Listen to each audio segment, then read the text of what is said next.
Hello, everyone, and always good being back to be a part of one of the Behind the Frames episodes. And very excited to say that today I'm going to be chatting about a particular image that I photographed on a recent trip in February this year in one of my all time favorite destinations, the Amboseli. So, obviously, hearing the Amboseli, I'm sure elephant popped into most of your minds, and let's get straight into it. So we're going to be working on this particular image, and this particular elephant goes by the name of Tim. He's one of the probably most famous elephants on the African continent today, and an extremely impressive looking male elephant. But what I'm going to do today is I've already created a virtual copy and did a black and white conversion. I'll chat you through what this conversion was exactly, um, because the ultimate goal with this particular image is to take it into more of a sepia type of look and not a pure monochromatic black and white image. So let's hit D straight into develop. And as I have mentioned previously, I've already run through all of my general settings for this particular image. So you'll see my basic panel. What I've done is I've worked whites and blacks, which I usually do first, lifted shadows as well as highlights, just to make the monochromatic scene pop a little bit more and added clarity to the scene. What I did in tone curve, I lifted whites and dropped blacks to just boost contrast slightly and up shadows a little bit due to the dark shadows in and around the flanks and the sides of this animal's body. Going into pure blacks and pure whites. Remember, not pure blacks and pure whites, sorry, black and white colors, color scale.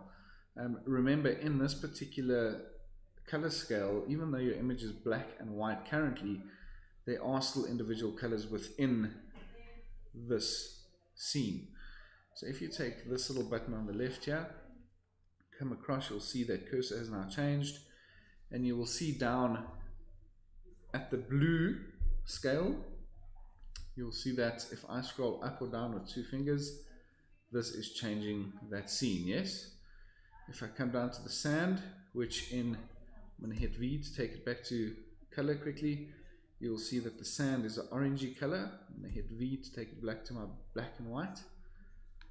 And I'm going to click on this little button, hover down on the sand, and you'll see that the orange color scale is now being adjusted. So you can move this little cursor around and it'll tell you exactly what colors you will find within this black and white image.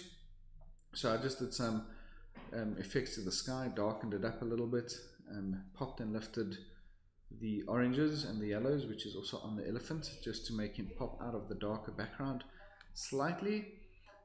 Down to details, what I have done here is I just increased sharpening slightly, and I obviously masked it to about 47–50%. Remember, all the white area now is being sharpened, and the darker areas are being or not getting the sharpening tool added to them. So that's it for sharpening, and I did nothing else for lens corrections, effects, or calibrations. So basically my global adjustments have stopped at details. What I did here as well is I just added a bit of a brush on the elephant itself. See that? And again, just lifted some whites and shadows, a little bit of clarity and sharpening just to pop him a little bit more, because remember, your eyes are drawn to the sharpest, brightest and most saturated areas of the frame, and so I want my elephant to really pop out of the background. One thing I have not done yet is work the individual tusks, so let's quickly do that before I show you how you can make this black and white image a sepia image. So I'm just going and brushing each individual tusk with my special adjustment brush. Okay, remember, pushing O will show you your overlay, so where you've actually brushed. I didn't create a new one, so this is not good. So let's just push and hold Alt and erase what I've just drawn onto this guy's tusks. Okay, and then let's go and click new, because I was currently working my first and previous mask. So let's go and create a whole new one. And let's go brush this guy's tusks and get this sorted quickly, because they are quite bright and they really are popping. Let's just hit O for overlay. Okay. Okay. Pushing and holding Alt will change your cursor to a negative, and you can erase areas where you went over the edges, over the lines. Remember that. Okay. On this side a little bit. Okay, this looks good. And then what we'd want to do here is, because it's so bright, I'll probably add quite a bit of DAs, bringing in some stray light and adding a bit of contrast in there. Maybe some clarity. Potentially drop highlights just a touch, not too much. Just so those tusks aren't really too much of a white eyesore. Let's increase that a little bit. Alright, and already that's looking better. If we go put this on and off, let's go have a look. Yeah, this adds a little bit more definition and clarity within those tusks. Alright, and we're coming down to now making this black and white image, this pure black and white image, a sepia image. So that kind of offish bronze, coppery type color. And the way we do this is, after you've done your monochromatic edit, your black and white, as you can see it here now, is you go into split toning, and you'll see you have highlights and you have shadows.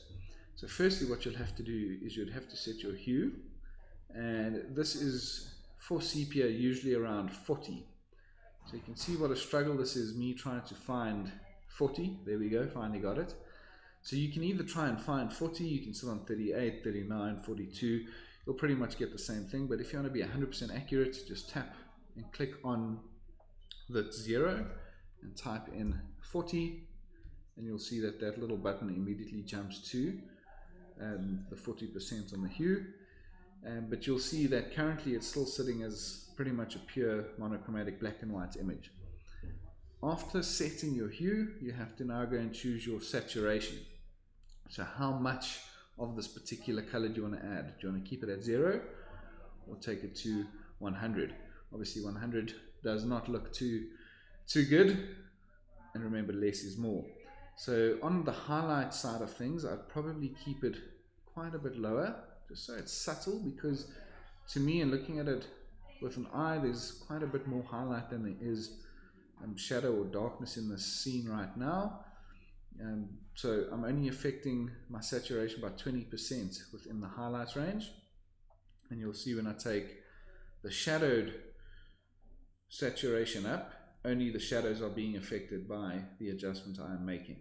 So I will probably keep it at potentially, let's say 38, maybe 40. Let's go have a look. Remember, you can double tap that and just type in 40,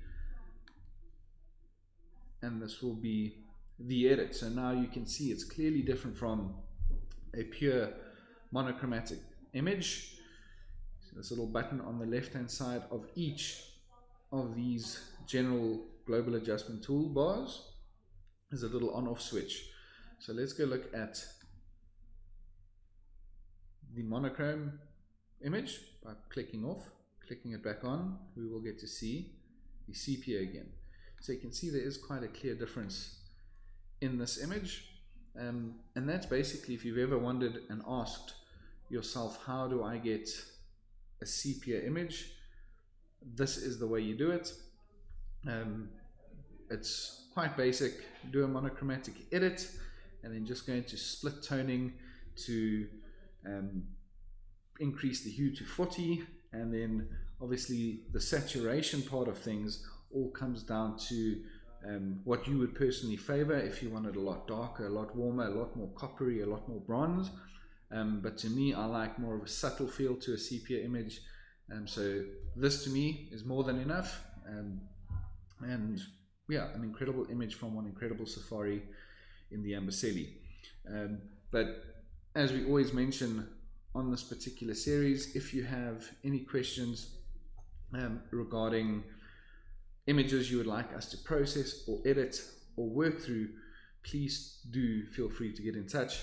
And yeah, we'll gladly assist in processing these, doing a behind the frame episode.